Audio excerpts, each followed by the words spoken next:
Welcome to easy learning 700। आज की video के अंदर आपको MGT 211 इंट्रोडक्शन टू बिजनेस के लेक्चर नंबर 12 से लेकर लेक्चर नंबर 22 तक के इम्पोर्टेंट पॉइंट्स करवाए जाएंगे। और ये वीडियो जो है स्पेशली क्विज के लिए बनाई गई है, क्योंकि जब क्विज आते हैं तो स्टूडेंट्स को काफ़ी प्रॉब्लम आती है लेक्चर्स को रिपीट करने के अंदर, और जो लेक्चर्स उन्होंने नहीं देखे होते हैं तो उनको देखने में भी काफ़ी टाइम लग जाता है। तो इसीलिए ये वीडियो बनाई गई है ताकि स्टूडेंट अपनी प्रिपरेशन जल्दी कर सकें। तो सबसे पहले लेक्चर नंबर 12 है और इसके अंदर सबसे पहले है इंपोर्ट्स। इंपोर्ट्स का मतलब क्या होता है कि गुड्स जो है प्रोड्यूस हुए समवेयर एल्स, यानी कि किसी और मुल्क में प्रोड्यूस हुए और डोमेस्टिकली उनको बेचा गया। और पाकिस्तान में जो चीज़ें इंपोर्ट की जाती है उसमें केमिकल है, टेक्नोलॉजी है, टेक्नोलॉजी के अंदर जो है वो मशीनरी, सॉफ्टवेयर, हार्डवेयर और एक्सपर्टीज वगैरह शामिल होते हैं। अब कुछ फैक्टर्स होते हैं जिनको कंसीडर करना होता है इंपोर्ट करते वक्त। पहली चीज़ तो है कि आइडेंटिफिकेशन करना है कि कौन सी प्रोडक्ट हमने इंपोर्ट करनी है, और उसके बाद फिर procedures, methodologies, technical processes and documents for important तमाम चीज़ों की ज़रूरत पड़ती है जारी बात है इंपोर्ट करने के लिए, तो इन तमाम चीज़ों को देखा जाए। उसके बाद है फिर एक्सपोर्ट। अब एक्सपोर्ट का मतलब होता है कि गुड्स जो है वो डोमेस्टिकली प्रोड्यूस्ड हुए, अपने मुल्क में प्रोड्यूस्ड हुए, डोमेस्टिक मार्केट में प्रोड्यूस हुए और उसको बेचा जा रहा है किसी और कंट्री के अंदर। एडवांटेज क्या है एक्सपोर्ट्स के? गवर्नमेंट सपोर्ट करती है, प्रॉफिट भी ज़्यादा होता है, एक कंट्री के लिए प्राइड की बात होती है, एक फखर की बात होती है, और यूटिलाइजेशन होती है प्रोडक्शन कैपेसिटी की, क्योंकि प्रोडक्शन कैपेसिटी ज़्यादा हो सकती है किसी कंट्री के अंदर किसी प्रोडक्ट के लिए, तो वो जो एक्स्ट्रा कैपेसिटी बचेगी तो उससे एक्सपोर्ट के लिए भी गुड बनाया जा सकता है, तो उसका पूरा इस्तेमाल होगा। Now the GATT and WTO। अब गेट जो जनरल एग्रीमेंट है ट्रेड और टैरिफ के ऊपर, ये एक एग्रीमेंट था कंट्रीज के दरमियान जिसके जरिए इनकरेज करना था इंटरनेशनल ट्रेड को और रिमूव करना था आर्टिफिशियल बैरियर्स को। उसके बाद फिर WTO आई। गेट तो सिर्फ एग्रीमेंट था, लेकिन WTO आई जिसका मतलब वर्ल्ड ट्रेड ऑर्गेनाइजेशन है, ये कोई एग्रीमेंट नहीं था, ये पूरी एक ऑर्गेनाइजेशन थी और इसका जो स्कोप है ये ज़्यादा है WTO के मुकाबले में और ये ज़्यादा इफेक्टिव है। और इसने इस बात को इंसिस्ट किया कि रिमूव किए जाए आर्टिफिशियल बैरियर्स ताकि इंकरेज किया जाए इंटरनेशनल ट्रेड को, और इसको ऑर्गेनाइज किया गया जनवरी 1 1995 के अंदर। Now the per capita income. अब पर कैपिटा इनकम क्या होती है किसी भी कंट्री की? इसका मतलब होता है कि टोटल इनकम जो है किसी भी कंट्री की उसको डिवाइड कर देंगे टोटल पॉपुलेशन से, तो एक एवरेज इनकम आ जाएगी टोटल पॉपुलेशन की। Now the tools for measuring economies of the world. अब इकोनॉमी को किस तरीके से मेजर किया जाता है किसी भी कंट्री की? सो वर्ल्ड इकोनॉमी डिवाइड होती है तीन मेजर कैटेगरीज में। एक पर कैपिटा इनकम की बेस पे हाई इनकम कंट्रीज वो होते हैं जहां पे लोगों की पर कैपिटा इनकम $9,000 या उससे ज्यादा होती है। मिडिल इनकम कंट्रीज वो होते हैं जहां पे 765 से लेकर 9,000 के दरमियान उनकी पर कैपिटा इनकम होती है लोगों की। लोअर इनकम कंट्रीज वो होते हैं जहां पे पर कैपिटा इनकम $765 से कम होती है। पाकिस्तान की थोड़ी कम है $765 से, लेकिन पाकिस्तान मूव कर रहा है मिडिल इनकम क्लास कंट्रीज की तरफ। सो पाकिस्तान जो है वो क्या कर रहा है, एक्सपोर्ट कर रहा है कई सारी चीजें जिसके अंदर स्पोर्ट्स के आइटम है, एग्रीकल्चर प्रोडक्ट्स है जैसे कि राइस है, और टेक्सटाइल प्रोडक्ट्स भी पाकिस्तान एक्सपोर्ट करता है जिसके अंदर बेडशीट्स हैं, टी-शर्ट्स हैं और टॉवल्स वगैरह हैं। Now the import and export balance. अब गैप जो होता है इंपोर्ट और एक्सपोर्ट के दरमियान उसको सरप्लस और डेफिसिट कहा जाता है। अगर एक्सपोर्ट ज्यादा होगी तो सरप्लस होगा, इंपोर्ट ज्यादा होगी तो डेफिसिट होगा, और ये वेरी करता है कंट्री टू कंट्री, यानी कि एक कंट्री से डेफिशिएंट आ रहा है तो एक कंट्री से सरप्लस आएगा, ये हो सकता है। Now the balance of payment. Balance of payment का मतलब होता है टोटल रिसिप्ट्स में से टोटल पेमेंट्स को जब माइनस करते हैं, यानी जो इंटरनेशनल ट्रेड होती है उसमें टोटल रिसिप्ट्स में से जब टोटल पेमेंट्स माइनस करते हैं बैलेंस ऑफ पेमेंट आता है। अगर रिसिप्ट ज्यादा है तो बैलेंस ऑफ पेमेंट फेवरेबल है, पेमेंट ज्यादा है तो बैलेंस ऑफ पेमेंट अनफेवरेबल है। Now the level of involvement in international business. So import और एक्सपोर्ट, एक्सपोर्टर भी हो सकता है हम और इंपोर्टर भी हो सकते हैं। So we try to see opportunity international market to consume surplus product, this is called export. International firms. अब इंटरनेशनल फर्म्स वो होती हैं जिनके वर्ल्ड वाइड ऑपरेशंस होती हैं, ये फर्म्स मल्टीनेशनल भी कहलाती हैं और ये डिजाइन करती हैं प्रोडक्ट्स सेपरेटली हर कंट्री के लिए। The global organization. Global organization वो होती है जो कि कंसीडर करती हैं होल वर्ल्ड को सिंगल मार्केट के तौर पे, और इनकी जो प्रोडक्ट्स होती हैं वो स्टैंडर्डाइज प्रोडक्ट्स होती हैं। स्टैंडर्डाइज से मुराद सेम प्रोडक्ट होगी हर जगह पे। Now the international organization and structure. International organizational structures. So independent agent कौन होता है? ये वो पर्सन या ऑर्गेनाइजेशन होती है जो वर्क करते हैं इंपोर्टर के लिए और एक्सपोर्टर के लिए, इंपोर्टर या एक्सपोर्टर के लिए, और इसके अंदर अपॉइंटमेंट होती है रिप्रेजेंटेटिव बोर्ड्स की, यानी कि उनको अपॉइंट किया जाता है एक रिप्रेजेंटेटिव के तौर पे अब्रॉड में और लाइसेंसिंग एग्रीमेंट होता है, कंपनी लाइसेंस देती है दूसरी कंपनी को, इंडिपेंडेंट ब्रांच ऑफिस होती है जो रिप्रेजेंट करती है हमारे बिजनेस को, स्ट्रेटेजिक अलायंस होता है, ये ज्यादातर एयरलाइन इंडस्ट्रीज में होता है, डायरेक्ट फॉरेन इन्वेस्टमेंट होती है, इनकी कंपनी होती है दूसरी कंट्री के अंदर, वो बाय करती है एसेट्स दूसरे कंट्री में अपने नाम से। अब है lecture number 13। So barriers to international trade. International trade होती है तो उसके कई सारे बैरियर्स होते हैं, सोशल और कल्चरल चेंज है, हर सोसाइटी अलग है दूसरी सोसाइटी से, और कल्चर भी डिफरेंट होता है, और डिफरेंट कंट्रीज के अंदर डिफरेंट लाइफ स्टाइल होता है, रिलीजन भी जाहिर बात है हर कंट्री के अंदर डिफरेंट रिलीजन जो है वो फॉलो हो रहे हैं, और every religion has its on set of rule for its follower, यानी कि हर रिलीजन के जो लोग हैं उनके अलग सेट ऑफ रूल्स हैं जो उनको फॉलो करना होते हैं, एंड रिलीजन की वजह से ही लोग कुछ चीज़ों के ऊपर स्पेंड करना चाहते हैं और कुछ चीज़ों के ऊपर स्पेंड नहीं करना चाहते हैं। क्लाइमेट का फ़र्क आता है, जो वेदर होता है उसका फ़र्क होता है, लॉज भी डिफरेंट होते हैं, डिफरेंट लॉज होते हैं different parts of the world में, और इसके अंदर लॉज जो है वो हेल्थ से रिलेटेड है, सेफ्टी से रिलेटेड है, कस्टमर रिलेशनशिप से रिलेटेड है, प्राइसिंग से रिलेटेड है और पैकिंग से रिलेटेड है। एनवायरनमेंट का फ़र्क होता है, कुछ कंट्रीज़ अलाउ नहीं करते प्रोडक्ट सिवाय वो जो एनवायरमेंटल फ्रेंडली हो। उसके अलावा इकोनॉमिक डिफरेंसेस पाए जाते हैं, पर कैपिटा इनकम जो होती है, एवरेज इनकम, वो डिफरेंट होती है डिफरेंट कंट्रीज़ में, और इकोनॉमिक सिस्टम भी डिफरेंट फॉलो होते हैं डिफरेंट कंट्रीज़ के अंदर, and people preference for a particular product, मुख्तलिफ इलाकों के अंदर लोगों की मुख्तलिफ प्रेफरेंस होती है प्रोडक्ट के लिए। कुछ जगह लोग एप्पल का आईफोन पसंद करते हैं तो कुछ जगह पे लोग सैमसंग के स्मार्टफोन पसंद करते हैं, और इसके अलावा पॉलिटिकल सिस्टम भी फ़र्क होता है डिफरेंट कंट्रीज़ के अंदर, और टैरिफ भी एक बहुत बड़ा बैरियर है। टैरिफ जो होता है वो टैक्स लगाया जाता है उस गुड्स के ऊपर जिसको इंपोर्ट किया जा रहा होता है, और इसको इसीलिए लगाया जाता है ताकि इंपोर्ट को रोका जा सके, उसको कमी लाई जा सके। उसके अलावा कोटा भी लगाया जाता है कि एक लिमिट फिक्स कर देती है गवर्नमेंट के, इससे ज़्यादा मिकदार में चीज़ इंपोर्ट नहीं होगी।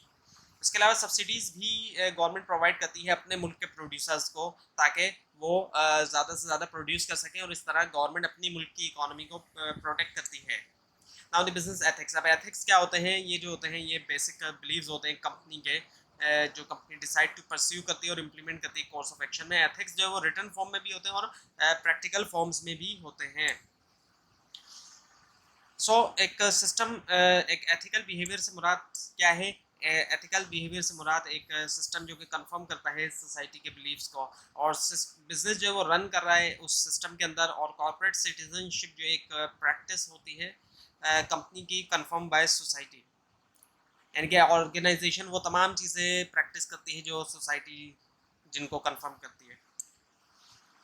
सो ethical behaviour in managerial practices, इसमें क्या क्या चीज़ें शामिल है? रिस्पॉन्सिबिलिटी टुवर्ड्स एम्प्लॉयज़ की लिए जो रिस्पॉन्सिबिलिटीज़ हैं वो, और रिलेशनशिप दूसरी ऑर्गेनाइजेशन के साथ, गवर्नमेंट के साथ इंट्रैक्शन और प्लान करना, इनिशिएट करने के लिए, स्टार्ट करने के लिए, शुरुआत करने के लिए ethical behaviour towards people, and initiate करना एथिकल प्रोग्राम्स को भी।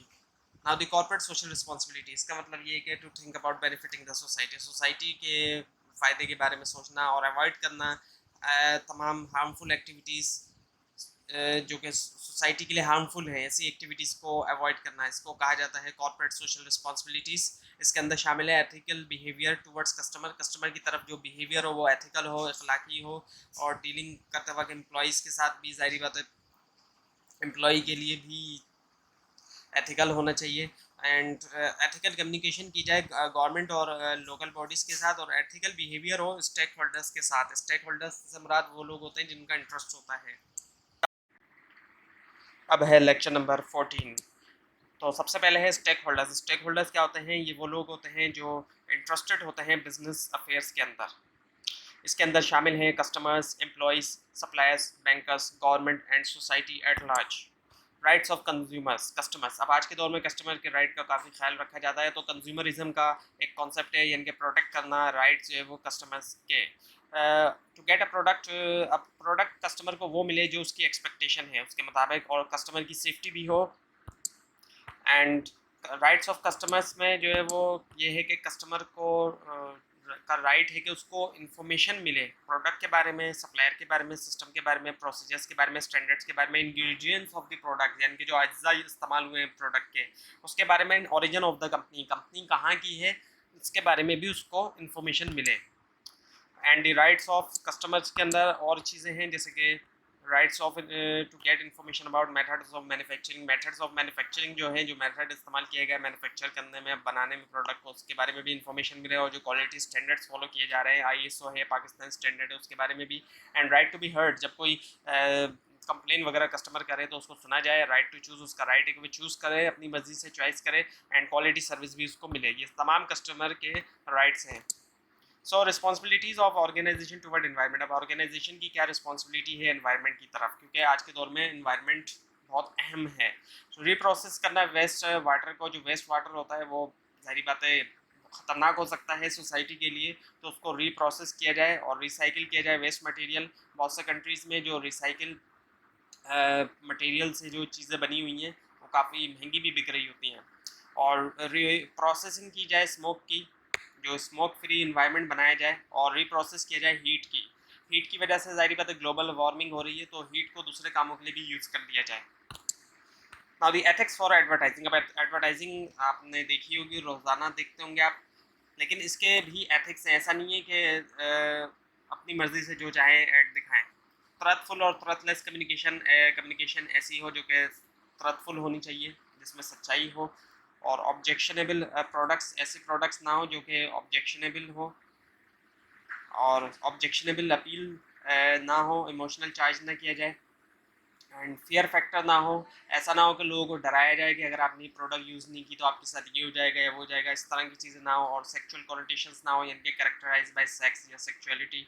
और इसके अलावा ऑब्जेक्शनेबल टाइमिंग, ऐसे टाइमिंग्स ना हो प्रोडक्ट के, अगर आप कोई ऐड दिखा रहे हैं तो जो उसका टाइम गलत टाइमिंग में हो। अब कोई डिज़ास्टर आया हुआ और एक तरफ आप दिखा रहे हैं फैशन का ऐड, तो ये जो है बहुत ख़राब टाइमिंग हो जाएगी।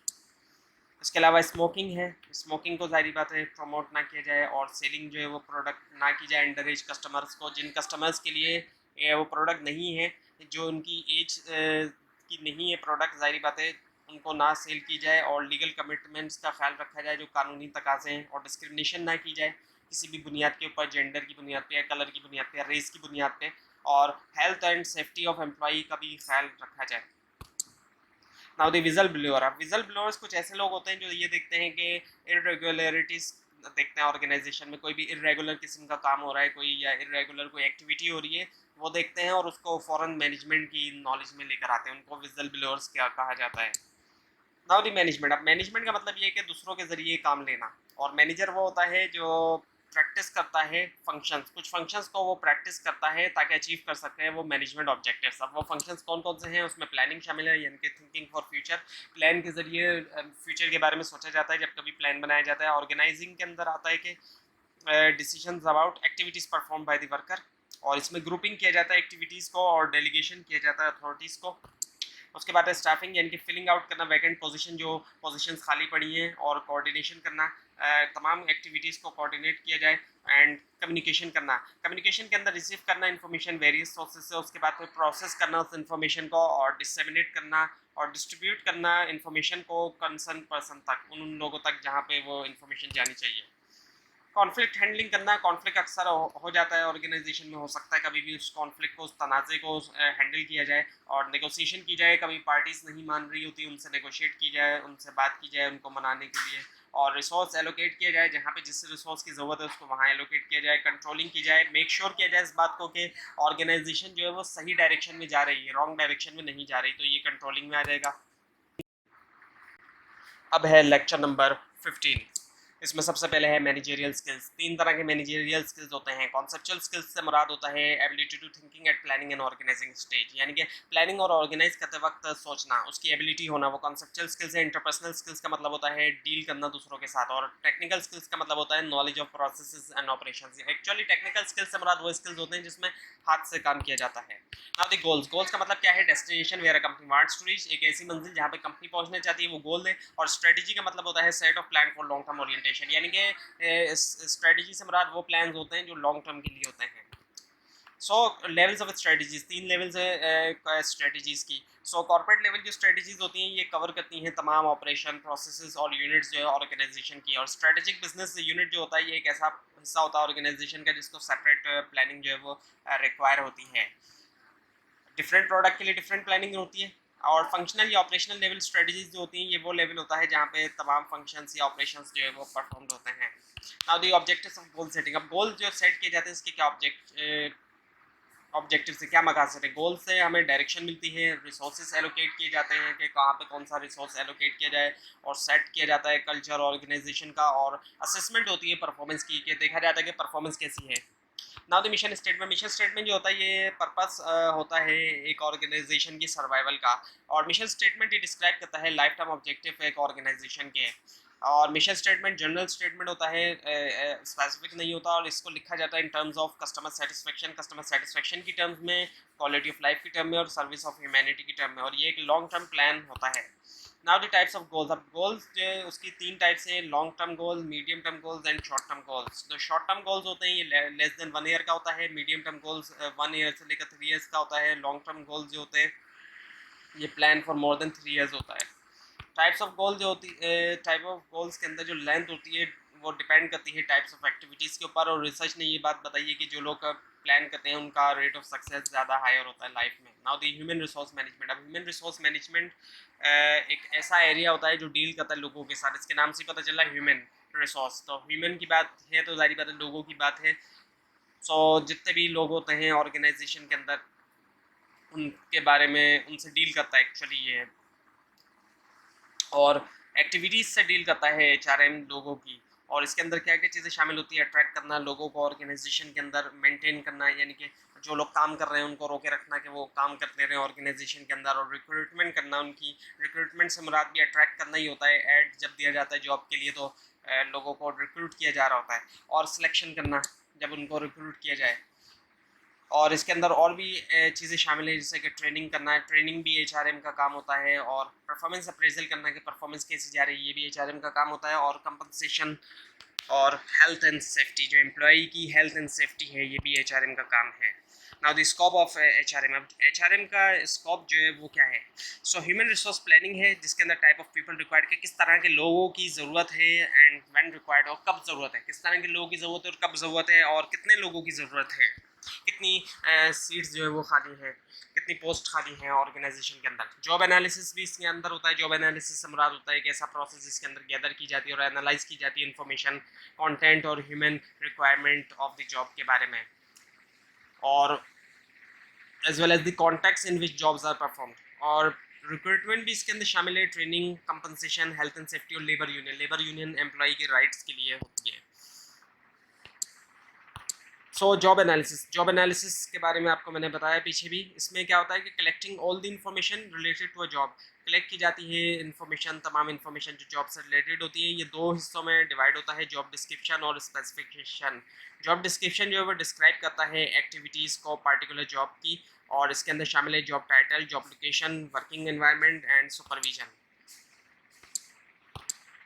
जॉब स्पेसिफिकेशन जो है वो डिस्क्राइब करता है ह्यूमन स्किल्स जो रिक्वायर्ड होते हैं एक जॉब को परफॉर्म करने के लिए। हर जॉब को परफॉर्म करने के लिए कुछ अलहदा ह्यूमन स्किल्स रिक्वायर्ड होते हैं। इसके अंदर क्या क्या चीज़ें शामिल है, इसके अंदर क्वालिफिकेशन शामिल है, जेंडर शामिल है, एज शामिल है, एक्सपीरियंस शामिल है, स्पेशल स्किल्स अगर कोई रिक्वायर्ड है तो वो भी, और एटीट्यूड कैसा होना चाहिए वो भी। अब है lecture number 16, human resource planning.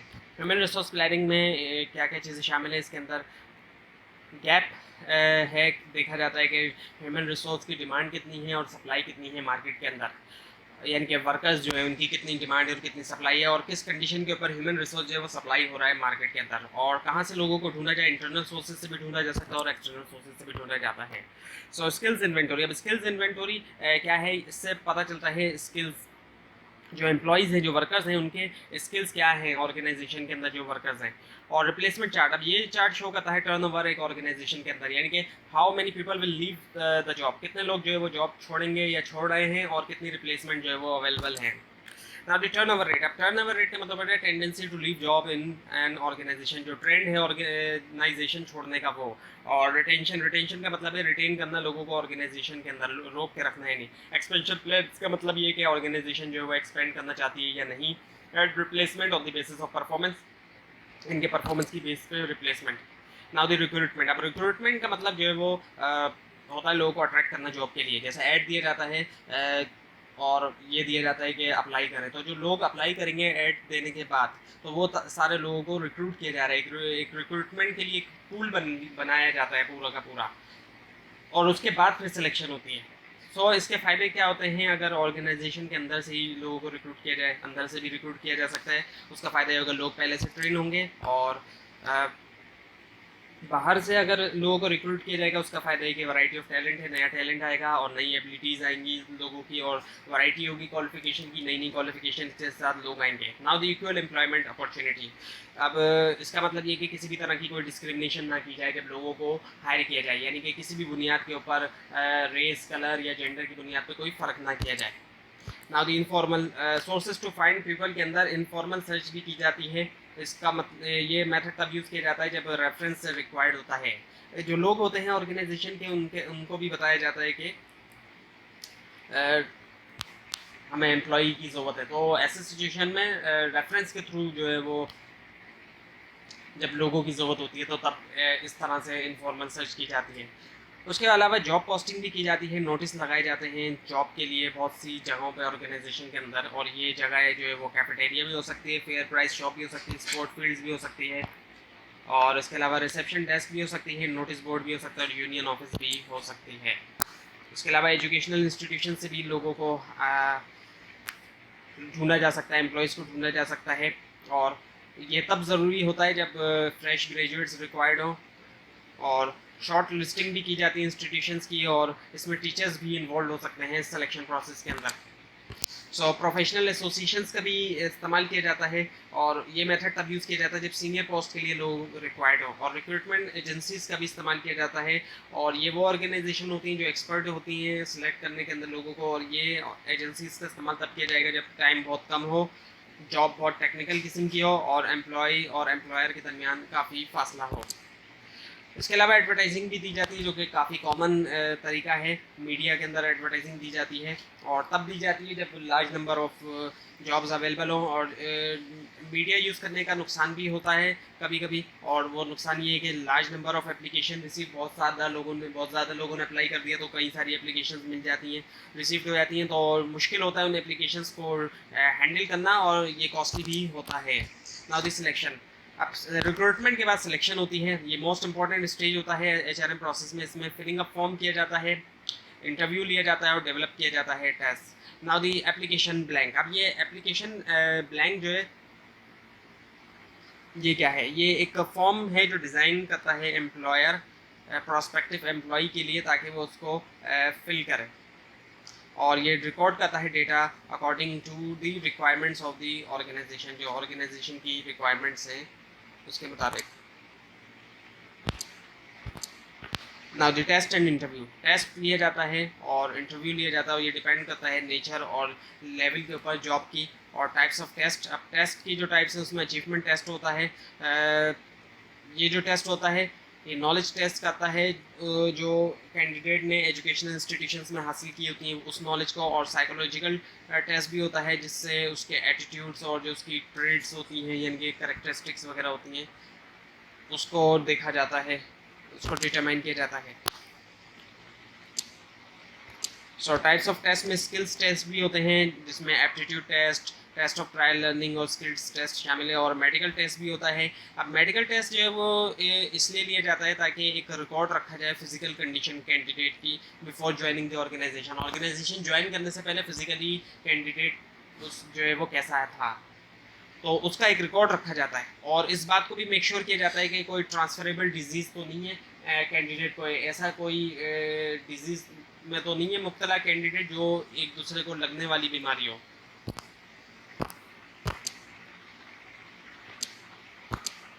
So consideration for test development, इसके अंदर वैलिडिटी और रिलायबिलिटी देखी जाती है टेस्ट के अंदर। सो वैलिडिटी में उसके कंटेंट वैलिडिटी होती है, and the content of the test should be relevant to the requirement. जो कंटेंट हो टेस्ट का वो रिलेवेंट होना चाहिए रिक्वायरमेंट के साथ, और कंस्ट्रक्ट वैलिडिटी हो, यानी कि सीक्वेंस जो है उसका क्वेश्चंस का, और फेस वैलिडिटी हो, यानी कि appearance of test. Appearance mean proper, यानी कि प्रॉपर उसकी जो है वो अपीयरेंस हो।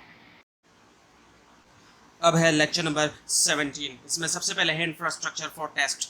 इंफ्रास्ट्रक्चर की ज़रूरत पड़ती है टेस्ट लेने के लिए, तो इसके अंदर स्पेस होना चाहिए, वो जगह जहाँ पे टेस्ट होगा, और उसके अलावा प्रॉपर टेम्परेचर हो। ऐसा ना हो कि सर्दियाँ हैं तो बहुत ज़्यादा सर्दी है और गर्मियाँ हैं तो बहुत ज़्यादा गर्मी हो रही है, बल्कि एक प्रॉपर टेम्परेचर हो और एनफ क्वांटिटी हो स्टेशनरी की, यानी कि पेपर्स, आंसर शीट्स और कैलकुलेटर अगर प्रोवाइड किया जा रहा है, वो टेबल्स, चार्ट वगैरह ये सब एनफ होनी चाहिए। और इवेल्यूशन ऑफ टेस्ट हो उसके बाद, यानी कि जो बेंचमार्क आंसर है उससे कंपेयर किया जाए कैंडिडेट के आंसर को।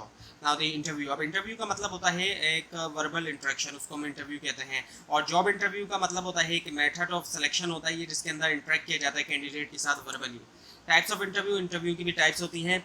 Job interview. जॉब इंटरव्यू की भी टाइप्स हैं। टेलीफोनिक इंटरव्यूज़ होते हैं, फ़ोन कॉल की जाती है। और प्रिलिमिनरी इंटरव्यू होता है जिसमें शॉर्ट इंटरव्यू होता है और बेसिक क्वेश्चंस पूछे जाते हैं। और उसके अलावा सिलेक्शन इंटरव्यू होता है, फाइनल इंटरव्यू होता है, और एक से ज़्यादा फाइनल इंटरव्यू भी हो सकता है। Now the techniques for final interview. दो तरह की टेक्निक्स है, एक पैटर्न और नन पैटर्न। पैटर्न के अंदर प्री डिसाइडेड क्वेश्चंस पूछे जाते हैं और उनका जो सीक्वेंस होता है वो भी प्री डिफाइंड होता है कि कौन सा क्वेश्चन पहला है, कौन सा दूसरा, कौन सा तीसरा। और नन पैटर्न जो होते हैं उनमें क्वेश्चंस जो है वो सिचुएशन के मुताबिक पूछे जाते हैं। लेकिन short coming of pattern interview में कुछ नुकसान भी आ सकते हैं, जैसे कि प्री डिफाइंड क्वेश्चंस के अलावा कोई और क्वेश्चन नहीं पूछा जा सकता पैटर्न इंटरव्यू के अंदर। और नन पैटर्न इंटरव्यू में क्या होता है कि ये भी चांसेस होता है नन पैटर्न इंटरव्यू में कि नन प्रोफेशनल और इररिलेवेंट किस्म के क्वेश्चन पूछे जा सकते हैं, क्योंकि पहले से क्वेश्चंस लिखे हुए नहीं होते कि हमने कौन से पूछने हैं। तो इसके अंदर चांसेस ये होता है कि नन प्रोफेशनल और इररिलेवेंट गैर ज़रूरी किस्म के क्वेश्चन पूछे जा सकते हैं। इसका सोल्यूशन ये है कि मिक्स इंटरव्यू ले लिया जाए। मिक्स इंटरव्यू में कुछ प्री डिफाइंड क्वेश्चन होंगे और कुछ जो है वो सिचुएशन के मुताबिक होंगे। सो वेज टू कंडक्ट इंटरव्यू। अब इसके अंदर 1% इंटरव्यू भी हो सकता है, एक शख्स हो लेने वाला इंटरव्यू। उसके अलावा पैनल इंटरव्यू भी हो सकता है, एक ग्रुप बैठा हुआ होता है जो जॉब से रिलेटेड होता है, वो जो इंटरव्यू ले रहा होता है। And the arrangements for conducting interview. उसके अंदर प्रॉपर प्लेस होनी चाहिए, प्रिपरेशन की जाए क्वेश्चंस की, and the read out the resume of candidates. जो रेज्यूमे है या सीवी वगैरह है उसको पहले से रीड कर लिया जाए जो उसने भेजी है, ताकि उसके बारे में पता चल सके। Now the human resource development. अब ह्यूमन रिसोर्स डेवलपमेंट जो होती है ये ट्रेनिंग के थ्रू की जाती है, डेवलप किया जाता है स्किल्स को और नॉलेज को एम्प्लॉयज़ की। Now the methods for training. Methods, अब कुछ ट्रेनिंग दी जाती है, ट्रेनिंग के थ्रू डेवलप किया जाता है, तो उसके कुछ मेथड्स होते हैं। ऑन दी जॉब ट्रेनिंग होती है, लर्निंग वाइल वर्किंग, काम के दौरान सिखाया जाता है, उसको ऑन जॉब ट्रेनिंग कहते हैं। और इसके अलावा ऑफ जॉब ट्रेनिंग भी होती है। डिफ़िकल्टी क्या है ऑन जॉब ट्रेनिंग की? उसकी डिफ़िकल्टी ये है कि कुछ ऐसी जॉब्स होती हैं जहाँ पे ऑन जॉब ट्रेनिंग पॉसिबल नहीं है, यानी कि काम के दौरान सीखना पॉसिबल नहीं है, कुछ ऐसी जॉब्स भी होती हैं। और जो मेथड्स यूज़ किए जाते हैं ऑफ जॉब ट्रेनिंग में, यानी कि काम से हट के जो सिखाया जा रहा है, उसमें जो मेथड्स होंगे उसके अंदर लेक्चर्स दिए जाते हैं। जिस तरह से यूनिवर्सिटी के लेक्चर्स होते हैं तो इसी तरह से प्रोफेशनल लेक्चर्स भी दिए जाते हैं। और ये जो तरीका है ये काफ़ी सस्ता तरीका होता है और कुछ जॉब्स के लिए यही तरीका बेहतर भी है। एंड वेस्टिबल ट्रेनिंग भी होती है। इसमें क्या होता है, एक आर्टिफिशियल सिचुएशन क्रिएट की जाती है क्लासरूम के अंदर, और इसके अलावा रोल प्ले होते हैं। लोग जो होते हैं वो मुख्तलिफ रोल जो है वो प्ले करते हैं, और जो प्ले करते हैं वो रोल तो उससे वो सीखते हैं। बिजनेस गेम्स भी होते हैं, और आज के दौर में तो डिजिटल बिजनेस गेम्स भी काफ़ी मौजूद हैं। और केस स्टडीज़ दी जाती हैं, जिस तरह से आपको अक्सर असाइनमेंट्स में भी केस स्टडीज़ दी जाती हैं, इसी तरह से केस स्टडीज़ दी जाती हैं। Now the performance appraisal. Performance appraisal क्या है? इवेल्यूशन करना परफॉर्मेंस की, एग्जामिनेशन करना कि परफॉर्मेंस कैसी है। और इसको क्यों किया जाता है? इसके करने की वजह है कि वैलिडेशन होना ह्यूमन रिसोर्स प्रोग्राम की, कि ह्यूमन रिसोर्स प्रोग्राम सही काम कर रहा है या नहीं कर रहा। और पे फॉर परफॉर्मेंस। पे फॉर परफॉर्मेंस ये कि भाई परफॉर्मेंस के मुताबिक ही रिवार्ड दिया जा रहा है ना, सैलरी जो दी जा रही है। अब परफॉर्मेंस का पता होगा तो उसी के मुताबिक रिवार्ड दिया जाए। अगर परफॉर्मेंस का ही नहीं पता होगा तो रिवार्ड जो है उसके अंदर फिर फ़र्क आएगा कि जैसी परफॉर्मेंस है उसके बाद उसके मुताबिक फिर रिवार्ड नहीं होगा। सो ना दी कंपनसेशन। अब कंपनसेशन मॉनेटरी रिवार्ड भी हो सकता है, इनके पैसे की फॉर्म में भी, और नॉन मॉनेटरी भी हो सकता है, इनके पैसे की फॉर्म में ना हो। और इंसेंटिव्स क्या हैं? इंसेंटिव जो होते हैं plans for encouragement of employee की इंकरेजमेंट के लिए होते हैं। वो एम्प्लॉई जो है ऑर्गेनाइजेशन में होते हैं उनकी इंकरेजमेंट के लिए होता है। टाइप्स ऑफ इंसेंटिव्स जो है वो ऑर्गेनाइजेशनल लेवल पे भी होता है, इंडिविजुअल लेवल पे भी होता है। ऑर्गेनाइजेशनल लेवल पे होगा तो हर किसी को दिया जाएगा जो भी ऑर्गेनाइजेशन के अंदर लोग हैं, और इंडिविजुअल लेवल पे होगा तो इंडिविजुअल एम्प्लॉयज़ को दिया जाएगा, उन लोगों को दिया जाएगा जिन्होंने अच्छी परफॉर्मेंस की है जॉब के अंदर। अब है लेक्चर नंबर 18, इंडिविजुअल इंसेंटिव्स। अब एम्प्लॉयज़ को जो है वो पे किया जाता है, इंडिविजुअल इंसेंटिव्स जो है वो तब पे किया जाता है जब उन्होंने अच्छा परफॉर्म किया हो जॉब में, या फिर अच्छा परफॉर्म किया उन्होंने ट्रेनिंग के दौरान। कलेक्टिव इंसेंटिव जो होते हैं वो पे किया जाता है पूरे के पूरे डिपार्टमेंट को और पूरी की पूरी ऑर्गेनाइजेशन को भी किया जा सकता है। इसके अंदर प्रॉफिट शेयरिंग भी होती है और उसके अलावा बेनिफिट्स होते हैं other than the salaries and wages. Compensation, अब कंपनसेशन के अंदर सैलरी और वेजेस के अंदर फ़र्क क्या है? सैलरी जो होती है ये लॉन्गर पीरियड के लिए होती है, जैसे कि पूरा हफ्ते के लिए होगी, फोर्टनाइट के लिए होगी, मंथ के लिए होगी या ईयर के लिए होगी। इसके मुकाबले में अगर वेजेस है तो वेजेस शॉर्ट टर्म के लिए होती है, यानी कि सिर्फ एक दिन के लिए होगी, एक घंटे के लिए होगी, या फिर जितने यूनिट्स बनाए यानी कि जितने पीस बनाए उसके लिए। अदरवाइज फॉर कंपनसेशन, इसके अलावा भी कंपनसेशन दिया जाता है और वो जो है किन फॉर्म में हो सकता है, किस तरह से हो सकता है। फ्री या चीपर फूड प्रोवाइड किया जाए, सस्ता खाना दिया जाए या फिर फ्री में दिया जाए। उसके अलावा रिटायरमेंट प्लान्स होते हैं इनके पे करना रिटायरमेंट के बाद, और उसके अलावा पेंशन्स भी दी जाती हैं और मेडिकल फैसिलिटीज़ प्रोवाइड की जाती है, ट्रांसपोर्टेशन की फैसिलिटी प्रोवाइड की जाती है, असिस्टेंट्स दी जाती है चिल्ड्रन एजुकेशन के लिए, यानी कि जो एम्प्लॉई है उसके बच्चों की जो तालीम के अखराजात हैं वो भी जो है वो कंपनी उठा सकती है। Now the equal employment opportunity, अब ये पहले भी आ चुका है, ये थोड़ा डिटेल में है। अब इसका मतलब ये होता है कि किसी भी एम्प्लॉई को किसी भी बेस के ऊपर डिस्क्रिमिनेट ना किया जाए, यानी कि फ़र्क ना किया जाए, बराबरी दी जाए एम्प्लॉयज़ को, और जो भी अपॉर्चुनिटीज़ हैं उनके अंदर बराबरी दी जाए। अब वो बेस कौन कौन सी होती है जिनके ऊपर फ़र्क नहीं होना चाहिए? वो बेस जो है जेंडर की बेस है, मेल या फीमेल की बेस पे प्रेफरेंस ना दी जाए। उसके अलावा नेशनैलिटी की बुनियाद पे फ़र्क ना किया जाए, रिलीजन की बुनियाद पे भी फ़र्क ना किया जाए, एरिया की बुनियाद पे जिस एरिया से उसका ताल्लुक है, लाइफ स्टाइल की बुनियाद पे जो उसका लाइफ स्टाइल है उस बुनियाद पे, और रेस यानी कि नस्ल की बुनियाद पे भी फ़र्क ना किया जाए। बहुत सी कंट्रीज़ के अंदर ये लॉज और एथिक्स के भी अगेंस्ट है, और हमारे यहाँ पे ऐसा होता है नॉर्मली, और कई और जगहों पे भी ऐसा हो सकता है कि कुछ लोगों को परसीव्ड किया जाता है कि वो एक ख़ास जॉब के लिए फ़िट है, उसको हम स्टीरियोटाइपिंग कहते हैं। फॉर एग्जांपल जैसे हमारे यहाँ नॉर्मली ये कंसिडर किया जाता है कि इंजीनियरिंग की फील्ड जो है वो मेल के लिए है, फीमेल के लिए नहीं है, और टीचिंग की जो फील्ड है वो ज़्यादातर पे फीमेल के लिए। तो इस तरह की जो सोच है ये एक स्टेरियोटाइपिंग है। अब तो खैर ये चीज़ ख़त्म होती जा रही है हमारे कंट्री से भी, लेकिन पहले के दौर में ये चीज़ काफ़ी होती थी और ये स्टेरियोटाइपिंग कहलाई जाती है। स्टेरियोटाइपिंग की वजह से भी जो है वो लोग बाइसनेस की तरफ आते हैं। So managers should not evaluate performance, managers को एवेल्यूएट नहीं करना चाहिए परफॉर्मेंस इन बुनियादों के ऊपर, जेंडर की बुनियाद पे, नेशनैलिटी की बुनियाद पे, रेस की बुनियाद पे या रिलीजन की बुनियाद पे, बल्कि बराबरी से देखना चाहिए। तमाम जो लोग हैं एम्प्लॉयज़ हैं उनके दरमियान एक बराबरी रख कर उनकी परफॉर्मेंस को देखा जाए। सो क्यों ज़रूरी है इक्वल एम्प्लॉयमेंट अपॉर्चुनिटी, क्यों बराबरी करनी चाहिए तमाम जो एम्प्लॉयज़ हैं उनके दरमियान, परफॉर्मेंस की बेस के ऊपर सिर्फ उनको प्रेफरेंस देनी चाहिए? क्यों ऐसा क्यों है? क्योंकि जॉब डिस्क्रिप्शन कोई भी बेस प्रोवाइड नहीं करता डिस्क्रिमिनेशन के लिए, और ये अगर लॉ की रिक्वायरमेंट है फिर तो लाजमी इसको ओबे करना पड़ेगा, और ये एथिकल चीज़ें, अखलाकी चीज़ें, वरना अगर फ़र्क किया जाएगा जेंडर, रेस या रिलीजन की बुनियाद पे तो वो गैर अखलाकी चीज़ भी हो सकती है।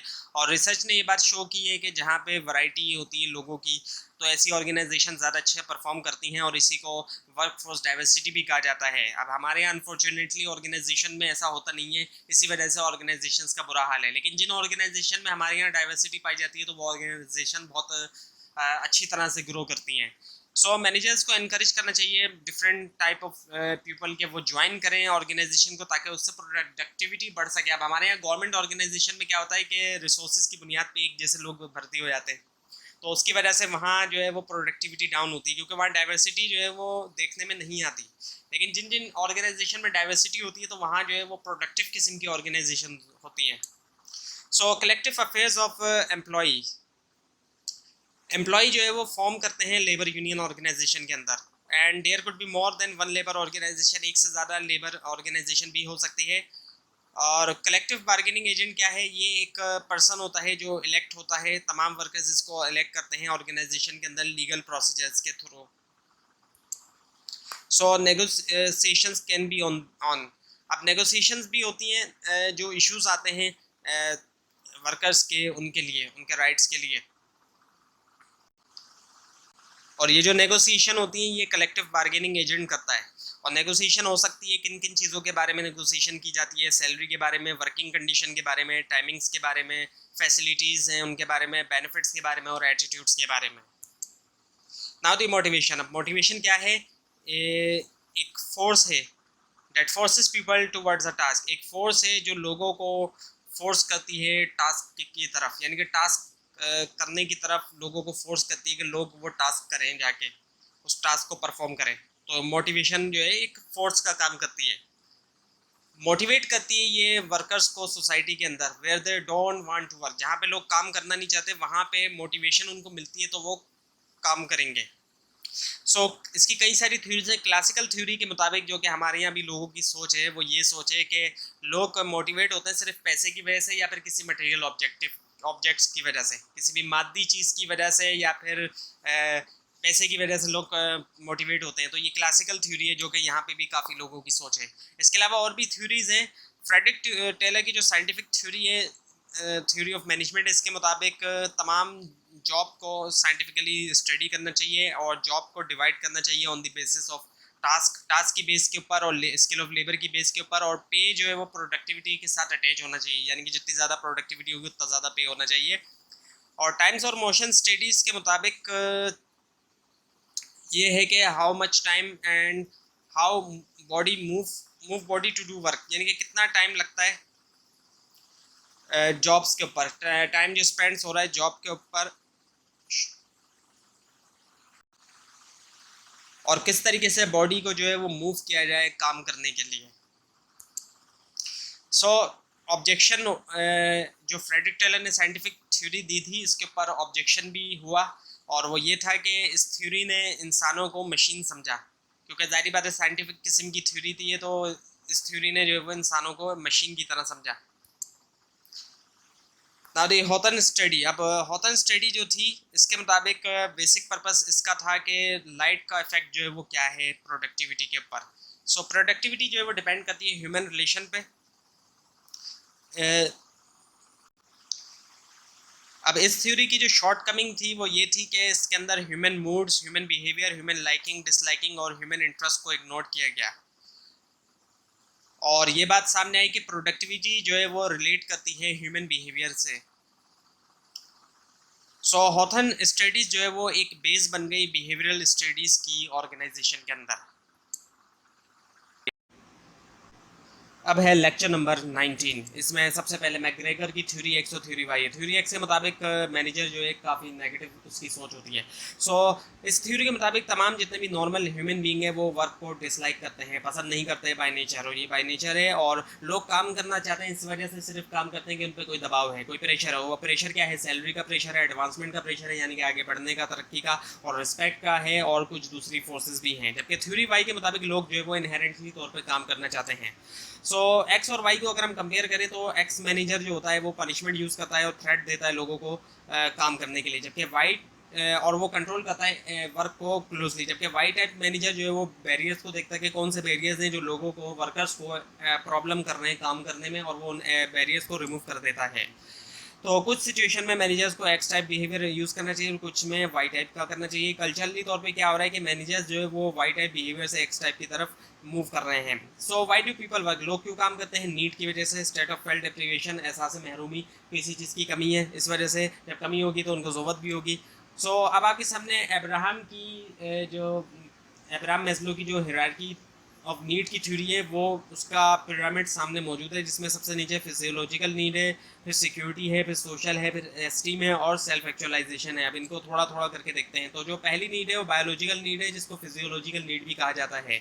अब ये जो होती हैं ये ऐसी नीड्स होती हैं जो ह्यूमन बॉडी की सर्वाइवल के लिए ज़रूरी होती हैं, जैसे फूड है, खाना है, ड्रिंक है, एयर है, स्लीप है, ये तमाम चीज़ें। दूसरी जो उससे ज़्यादा ज़रूरत की, जब ये नीड पूरी हो गई तो उसके बाद जो दूसरी लेवल की नीड है वो है सेफ्टी। सेफ्टी इंसान को ज़रूरत पड़ती है। सेफ्टी किन किन चीज़ों से? सेफ्टी फ्रॉम कोल्ड, ठंडक से, हीट से, गर्मी से, सैंड से, स्टॉर्म से, अर्थक्वेक से, एनिमल्स से और एनिमीज से भी, इन तमाम चीज़ों से सेफ्टी की ज़रूरत पड़ती है। और फिर दूसरी लेवल की नीड भी पूरी हो जाए तो तीसरी लेवल की जो नीड होती है वो होती है सोशल नीड्स, क्योंकि इंसान जो है वो अकेला नहीं रहता, उसको एक सोसाइटी की और लोगों की ज़रूरत पड़ती है। फिर चौथी है self esteem, worth attach by human being to themselves. उनकी, हर इंसान की अपने लिए कोई ना कोई एक वर्थ होती है, and people who have high self esteem are more productive. अब जिन लोगों के अंदर ज़्यादा सेल्फ स्टीम होती है वो ज़्यादा प्रोडक्टिव होते हैं। उसके बाद है फिर सेल्फ एक्चुअलाइजेशन, यानी कि फुलेस्ट यूटिलाइजेशन करना of one's potential.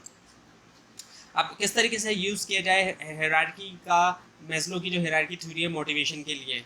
So biological needs को इस तरीके से फुलफिल किया जाए कि सैलरी दी जाए और वक्त पे दी जाए।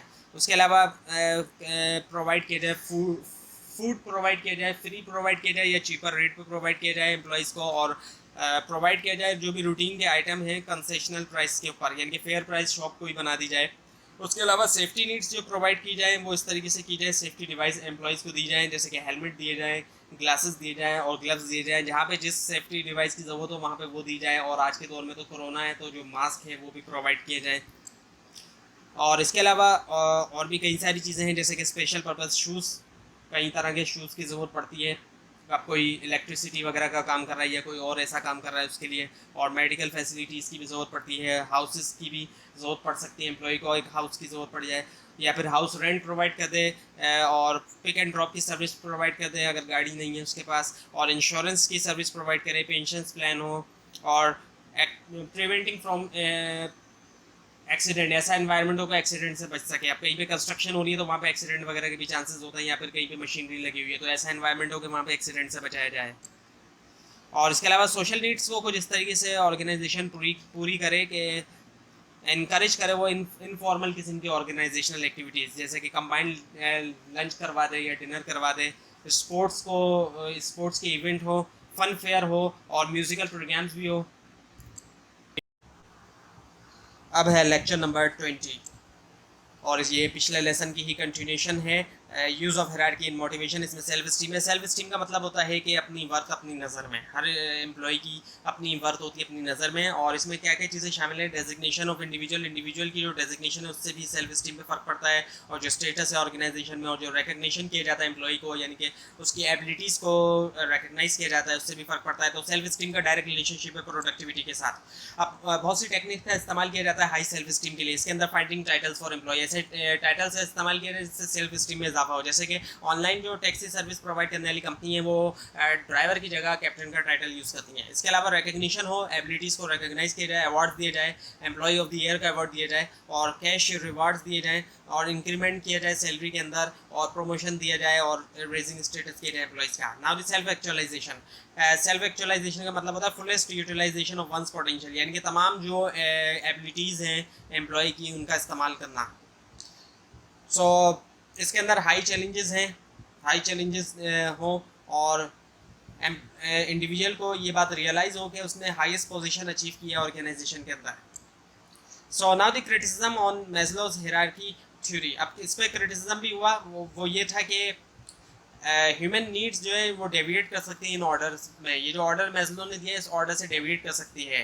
हो सकता है कि सोशल नीड्स सेफ्टी नीड से पहले हो, ये हो सकता है, क्योंकि कई सारे जो इलाके हैं दुनिया भर में वहाँ पे सेफ्टी पहले आ जाती है सोशल नीड से, और हमारे यहाँ भी कई सारे इलाके मौजूद हैं ऐसे। और इसके अलावा ये भी क्वेश्चन मार्क है कि क्या नीड ख़त्म हो जाती है सेल्फ एक्चुअलाइजेशन के बाद, सेल्फ एक्चुअलाइजेशन के बाद भी कोई नीड हो सकती है। तो ये दो बड़े क्रिटिसिज्म हैं मैस्लो की हायरार्की थ्योरी के ऊपर। नाउ द टू फैक्टर और हाइजीन थ्योरी, ये थ्योरी जो है वो हर्जबर्ग ने दी, और उसने जो फिनोमेना लिया वो था ह्यूमन हाइजीन का।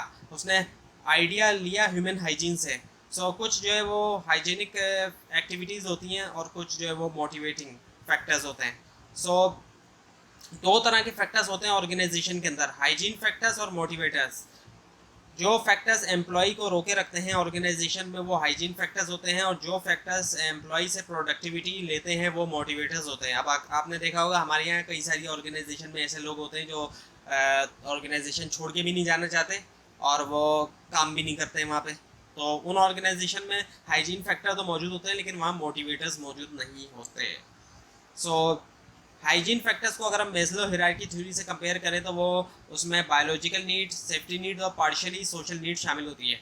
और मोटिवेटर जो फैक्टर्स हैं उसमें सोशल नीड्स शामिल है, सेल्फ स्टीम नीड्स शामिल है, और सेल्फ एक्चुअलाइजेशन शामिल है। सो दोनों के दोनों ऑर्गेनाइजेशन के अंदर होने चाहिए सेम टाइम पे, ताकि वर्कर से प्रोडक्टिविटी भी हासिल की जा सके। Now the expectancy theory. जो लोग होते हैं ऑर्गेनाइजेशन के अंदर वो मोटिवेट होते हैं किसकी वजह से, जो उनकी एक्सपेक्टेशन होती है रिवार्ड के बारे में और जितनी उनको अश्योरेंस होती है कि उनको वो रिवार्ड मिलेगा काम करने पर, पर्टिकुलर काम करने पर, टास्क करने पर। नाउ द इक्विटी थ्योरी, इसका मतलब है इक्विवेलेंस होना इनपुट्स और आउटकम्स। इनपुट्स और आउटकम के अंदर दोनों के अंदर बराबरी होना। इनपुट जो होता है वो एम्प्लॉय के पास होता है, एम्प्लॉय लेकर आता है ऑर्गेनाइजेशन के अंदर। इसके अंदर एम्प्लॉय का लेवल ऑफ एजुकेशन, उसके स्किल्स, उसका एक्सपीरियंस, उसकी रेपुटेशन, उसके हार्ड वर्क और उसके कनेक्शंस शामिल होते हैं। और आउटकम वो होता है जो उसको ऑर्गेनाइजेशन से मिलता है, जिसके अंदर salary, designations, promotions, benefits, social status, respect in the organization और अपॉर्चुनिटीज़। सो जितने भी इंडिविजुअल्स होते हैं, जो एम्प्लॉयज़ होते हैं, वो कंपेयर करते हैं अपना इनपुट आउटकम दूसरे इंडिविजुअल्स के साथ, दूसरे एम्प्लॉयज़ के साथ। किस तरीके से इक्विटी थ्योरी को इम्प्लीमेंट किया जा सकता है? मैनेजर को एक्सप्लेन करना चाहिए रीजंस डिफरेंट आउटकम्स के एम्प्लॉय के, ताकि उनको मोटिवेट कर सके। अगर किसी की सैलरी ज़्यादा है और किसी की कम है तो मैनेजर्स को बताना चाहिए कि क्यों किसी की सैलरी ज़्यादा है और क्यों कम है। जिसकी ज़्यादा है उसको ये बताना चाहिए कि वो एजुकेटेड ज़्यादा है तो इसलिए ज़्यादा, और जिसकी कम है वो कम एजुकेटेड है इसलिए। तो ये इस तरह की चीज़ें मैनेजर्स को लाजमी एक्सप्लेन करना चाहिए। And people compare their reward with the market as well, और इसके अलावा लोग अपना रिवार्ड मार्केट से भी कंपेयर करते हैं। यानी कि अब सैलरीज लोग ये भी कंपेयर करते हैं कि मार्केट में कितनी सैलरी चल रही है। फॉर एग्जांपल एक एमबीए की सैलरी मार्केट में कितनी है और ऑर्गेनाइजेशन उनको क्या दे रही है, तो ये सब चीज़ लोग कंपेयर करते हैं। अब है लेक्चर नंबर 21। इसमें सबसे पहले है reinforcement theory to strengthen desired behaviour at workplace. यानी ये जो थ्योरी है ये बिहेवियर मॉडिफिकेशन के बारे में है, और बिहेवियर जो है वो मॉडिफाई किया जा सकता है to force the worker to adopt that behaviour. अब एक ख़ास किस्म का बिहेवियर जो है वो ऑर्गेनाइजेशन में होना चाहिए, तो उसके लिए वर्कर को फोर्स किया जाता है कि वो बिहेवियर अडॉप्ट करें। और दो तरीके हैं उसके, एक तो पॉजिटिव रीइंफोर्समेंट और दूसरा नेगेटिव रीइंफोर्समेंट। पॉजिटिव रीइंफोर्समेंट ये कि जो बिहेवियर होना चाहिए अगर वो बिहेवियर करता है वर्कर, तो उसको एनकरेज किया जाएगा उस बिहेवियर के लिए। एक्चुअली उस बिहेवियर के लिए उसको एनकरेज किया जाएगा, और एनकरेज इस तरीके से किया जाएगा उसको कोई रिवार्ड दिया जाएगा कि वो खास बिहेवियर करे। ये तो हो गई पॉजिटिव रीइंफोर्समेंट। नेगेटिव रीइंफोर्समेंट ये कि अगर उस किस्म का बिहेवियर वर्कर करता है जो अलाउ नहीं है, तो उसको डिस्करेज किया जाएगा, उसको पनिशमेंट भी दी जा सकती है और उसको वार्निंग भी दी जा सकती है। Now the human relations. अब ह्यूमन रिलेशंस जो है वो एम्प्लॉय टू एम्प्लॉय भी हो सकता है, एम्प्लॉय टू एम्प्लॉयर भी हो सकता है। अब इसका पर्पस ये है कि ह्यूमन रिलेशन का actually is to give a feeling of family, feeling of family देना। हमें ज़रूरत होती है कि हम डेवलप करें रिलेशंस जो है वो ऑर्गेनाइजेशन में। सो मैं क्रिएट वन यूनिट सेंस, एक यूनिट सेंस करें कि हम एक हैं, ये चीज़ जो है पैदा हो। So now the job enrichment, this is needed where people are underperforming. जब लोग अंडर परफॉर्मिंग हो तब इसकी ज़रूरत पड़ती है जॉब एनरिचमेंट की। इसका मतलब होता है ऐड करना समथिंग इनटू द जॉब, और इसमें जो है ये उन लोगों के लिए होता है जिसमें जब लोग ज़्यादा काम करना चाहते हैं। और इससे क्या होता है, अपॉर्चुनिटीज प्रोवाइड की जाती है एम्प्लॉय को कि वो अप्लाई करें अपना टैलेंट, नॉलेज और creativity, performing more in the organisation, ज़्यादा परफॉर्म करते हैं वो ऑर्गेनाइजेशन। उसके बाद है फिर जॉब रीडिज़ाइन। इसमें क्या होता है, रीडिज़ाइन किया जाता है टास्क को, यानी कि रीऑर्गेनाइज किया जाता है टास्क को, ऐड या डिलीट किया जाता है कुछ टास्क को। ना दी जॉब शेयरिंग। जॉब शेयरिंग में क्या होता है, लोग जो है वो शेयर करते हैं अपना काम। And management by objective. Management by objective जो है वो ट्रेडिशनल मैनेजमेंट के मुखालिफ है। इसमें टॉप डाउन अप्रोच नहीं होती, इसमें मैनेजर और सब ऑर्डिनेट दोनों मिलकर प्लान करते हैं, दोनों एक साथ बैठते हैं और प्लान करते हैं। लेकिन इसके साथ प्रॉब्लम ये है एमबीओ के साथ, मैनेजमेंट बाय ऑब्जेक्टिव्स के साथ, कि लोगों को इसकी समझ नहीं है, लोग मेंटली तौर पे प्रिपेयर नहीं है इस काम के लिए, लोग ट्रेडिशनल अप्रोच के आदी हैं। और इसकी जो एप्लीकेशन है वो ये है कि सबऑर्डिनेट जो है वो सेट करें गोल अपने खुद से, और फिर लेकिन साथ में कंसल्टेंसी लें वो टॉप मैनेजमेंट की। यानी कि क्या करें, सबऑर्डिनेट सेट करें अपने गोल खुद से, लेकिन सब टॉप मैनेजमेंट की कंसल्टेंसी के साथ। Now the psychological contract. अब ये जो कॉन्ट्रैक्ट है ये एम्प्लॉय और ऑर्गेनाइजेशन के दरमियान है। With the achievement of psychological contract worker will have high level of moral and satisfaction. जब साइकोलॉजिकल कॉन्ट्रैक्ट अचीव हो जाएगा तो वर्कर का जो हाई लेवल मोरल जो होगा वो उसका हाई लेवल होगा, और सेटिस्फेक्शन भी। Now the leader. अब लीडर कौन है, ये वो पर्सन है, वो शख्स है जो इन्फ्लुएंस करता है लोगों को ताकि वो अचीव करें प्री डिफाइंड गोल्स। लीडर और मैनेजर्स के दरमियान फ़र्क होता है, दोनों एक नहीं होते। सो लीडरशिप क्या है, पहले तो ये समझे, ability of an individual to influence others. Leadership से मुराद वो एबिलिटी, वो काबिलियत है एक शख्स की जो इन्फ्लुएंस करती है दूसरों को। और लीडरशिप और लीडर्स और मैनेजर में फ़र्क ये कि लीडर चेंज एजेंट का काम करता है, एक चेंज लेकर आता है, तब्दीली लेकर आता है, जबकि मैनेजर जो है वो उसका कंसर्न होता है स्टेटस को के साथ, यानी कि as it is. Now leadership में अब powers of leader, position power होती है और पर्सनल पावर। पोजीशन पावर से मुराद जो अटैच होती है किसी भी पोजीशन के साथ, जो पोजीशन मिली हुई है उसके साथ जो अटैच पावर होगी वो पोजीशन पावर कहलाएगी, और ये पावर ट्रांसफरेबल होती है, जिसको जैसे ही वो पोजीशन किसी और को ट्रांसफर होगी वो पावर्स भी ट्रांसफर हो जाएगी। जबकि एक पावर होती है जो किसी शख्स के साथ अटैच होती है उसको पर्सनल पावर कहा जाता है, और ये ट्रांसफरेबल नहीं होती। पर्सनल पावर के अंदर उसकी नॉलेज, उसकी इंटेलिजेंस वगैरह शामिल होती है। Now the types of leaders, इसमें ऑटोक्रेटिक लीडर्स है, जो लीडर्स खुद से डिसीजन लेते हैं उनको ऑटोक्रेटिक लीडरशिप का लीडर्स कहा जाता है। और ये लीडरशिप तब यूज़ होती है जब डिसीजन मेकिंग के लिए टाइम ना हो। And this type of leaders have centralise power, centralise power होती है इस तरह के लीडर्स के पास। So manager takes more decision when subordinate, अब इस तरह की लीडरशिप का स्टाइल मैनेजर तब यूज़ करें जब वो अपने सबऑर्डिनेट पे भरोसा ना करें और सबऑर्डिनेट ट्रेंड ना हो तब। सो डेमोक्रेटिक लीडर्स भी होते हैं जो शेयर करते हैं अपने आइडियाज़ को, और इस स्टाइल के अंदर क्या होता है कि लीडर्स जो है वो इनकरेज करते हैं ज़्यादा कम्युनिकेशन। और इसके अलावा फ्री रेंज लीडरशिप भी होती है। फ्री रेंज लीडरशिप में क्या होता है, मैनेजर्स जो है वो डिपेंड करता है सबऑर्डिनेट पे, और वो एनकरेज करता है सबऑर्डिनेट को कि वो डिसीजन लें खुद से। सो ये इस अप्रोच तब प्रैक्टिस होती है जब स्टाफ बहुत ज़्यादा मोटिवेटेड हो और लोग जो है वर्क कर रहे हैं सिनर्जिस्टिक एनवायरनमेंट में। सिनर्जिस्टिक एनवायरनमेंट से मुराद ये कि एक और एक मिलके दो का काम करने के बजाय वो तीन का काम कर रहे हैं या चार का काम कर रहे हैं, और लोग जो है वो फुली ट्रेंड हो। अब तीनों को कंपेयर करें अगर हम, तो ऑटोक्रेसी जो लीडरशिप है जिसमें सेंट्रलाइज पावर होती है तो उसमें डाउनवर्ड कम्युनिकेशन होती है, इनके ऊपर से नीचे की तरफ जा रही होती है कम्युनिकेशन। डेमोक्रेटिक जो लीडरशिप है उसमें क्या होता है, बोथ वे कम्युनिकेशन होती है, ऊपर से नीचे और नीचे से ऊपर भी जा रही होती है कम्युनिकेशन। जबकि फ्री रेंज जो communication, sorry free range leadership के अंदर कम्युनिकेशन सबऑर्डिनेट्स के दरमियान ज़्यादा होती है और ओकेशनल कम्युनिकेशन हो जाती है सबऑर्डिनेट्स और मैनेजर्स के दरमियान। सो जो मेथड्स ऑफ डिसीजन डिपेंड करता है सिचुएशन के ऊपर। Now the contingency approach of leadership. Every job has its own uniqueness. हर तरह की जो जॉब होती है उसकी अपनी एक यूनिकनेस होती है. With the change in task, different type of leaders and different leadership style is required. जैसे जैसे टास्क में चेंजेस आती है तो डिफरेंट तरह के लीडर्स और डिफरेंट लीडरशिप स्टाइल जो है वो रिक्वायर्ड होते हैं। सो हर बार सेम स्टाइल जो है वो पॉसिबल नहीं है कि सेम स्टाइल रखा जाए। अब है लेक्चर 22 जो कि लास्ट लेक्चर है इस वीडियो का। सो मार्केटिंग के अंदर तमाम वो एक्टिविटीज़ शामिल होती हैं जो एक्सचेंज को पॉसिबल करती हैं। और एक्सचेंज के अंदर क्या क्या चीज़ें शामिल है, exchange of goods, service, ideas from one person, एक पर्सन, ऑर्गेनाइजेशन और प्लेस से लेकर दूसरे पर्सन, ऑर्गेनाइजेशन और प्लेस तक। और मार्केटिंग जो एक सिस्टम है बिजनेस एक्टिविटीज़ का, क्योंकि मार्केटिंग के अंदर कई सारी चीज़ें शामिल है। मार्केटिंग सिर्फ बाइंग या सेलिंग या एडवर्टाइजिंग नहीं है, बल्कि इसके अंदर कई सारी और दूसरी चीज़ें भी शामिल हैं। So now the potential customer. अब पोटेंशियल कस्टमर कौन होता है, ये कोई पर्सन, बॉडी, इंस्टीट्यूशन या फर्म होता है जिसके ज़रूरत भी होती है, पैसा भी होता है उसके पास और वो पैसा खर्च भी करना चाहता है।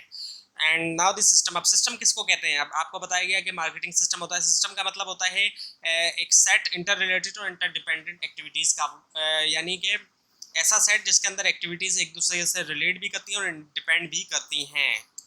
So planning for marketing. अब मार्केटिंग के जो प्लानिंग की जाती है उसके अंदर कुछ क्वेश्चंस हैं जिनके बारे में सोचना होता है, जैसे what should be marketed, market क्या करना चाहिए, कब करना चाहिए, and where should be marketed, कहाँ करना चाहिए।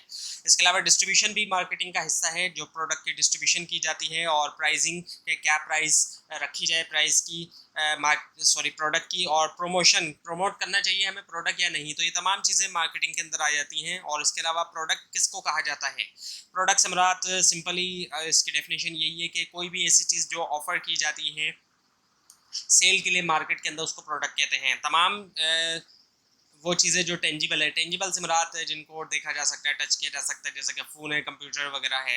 और सर्विसेज इंटेंजिबल होती हैं जिनको टच नहीं किया जाता। और मार्केटिंग जो है वो आइडियाज़ की भी की जाती है। सो मार्केटिंग आइडियाज़ अप्लाई हो सकते हैं नॉन बिजनेस एक्टिविटीज़ में भी अप्लाई हो सकते हैं, उसको हम सोसाइटल या सोशल मार्केटिंग कहते हैं।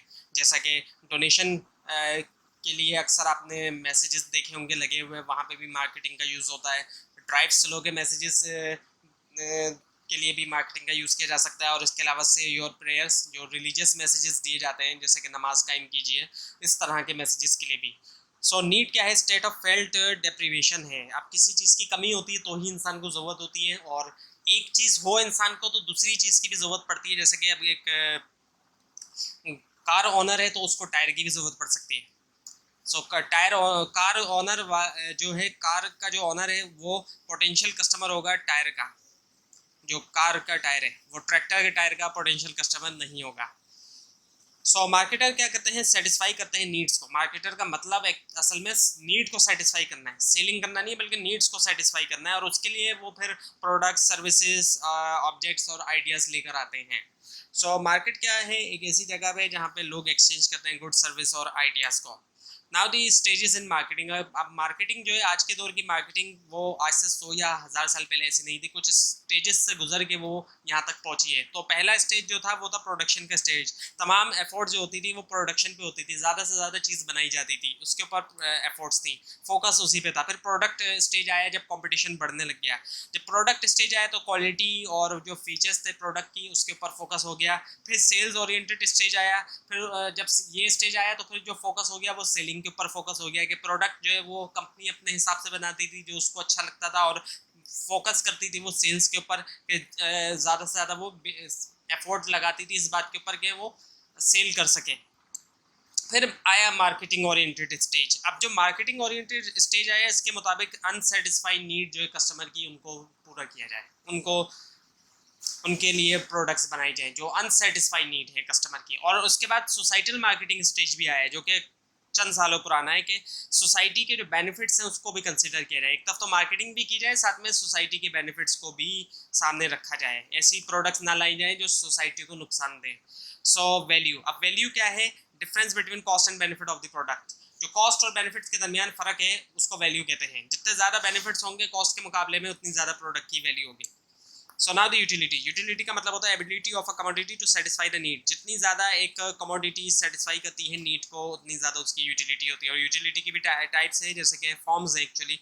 टाइम यूटिलिटी है, कस्टमर को चीज़ तब मिले जब उसको ज़रूरत है, भूख लगी है खाना मिलेगा तो जाहिर बात है उसकी यूटिलिटी ज़्यादा है। फॉर्म यूटिलिटी है कि जब शेप चेंज हो जाता है प्रोडक्ट का एक फॉर्म से दूसरी फॉर्म में तो उसकी यूटिलिटी में इजाफा होता है। जैसे कि आटे से रोटी बन गई तो उसकी फॉर्म यूटिलिटी बढ़ेगी। प्लेस यूटिलिटी है, ट्रांसपोर्टेशन करना प्रोडक्ट एक जगह से दूसरी जगह, जहाँ पे जिस चीज़ की ज़रूरत है उस इलाके में ले आना, उस जगह पे ले आना। और ऑनरशिप यूटिलिटी है कि प्रोडक्ट जब बनती है उस वक्त तो मैन्युफैक्चरर ही उसको ऑन करता है, वही मालिक होता है, लेकिन उसको डिस्ट्रीब्यूट किया जाता है एंड बायर्स तक डिफरेंट स्टेप्स के थ्रू। तो ये थी आज की वीडियो जिसके अंदर आपको MGT 211 इंट्रोडक्शन टू बिजनेस के लेक्चर नंबर 12 से लेकर 22 के इम्पोर्टेंट पॉइंट्स करवाए गए क्विज के लिए। आपको अगर कोई प्रॉब्लम है तो आप नीचे कमेंट कीजिए, और इस तरह की मजीद वीडियोस के लिए इस चैनल को सब्सक्राइब कीजिए। और अगर आप ये स्लाइड्स हासिल करना चाहते हैं तो नीचे डिस्क्रिप्शन बॉक्स में दिए गए लिंक से हासिल कर सकते हैं, लेकिन अगर आपको लिंक ना मिले उसके लिए आप नीचे कमेंट कीजिए। Thanks for watching this video.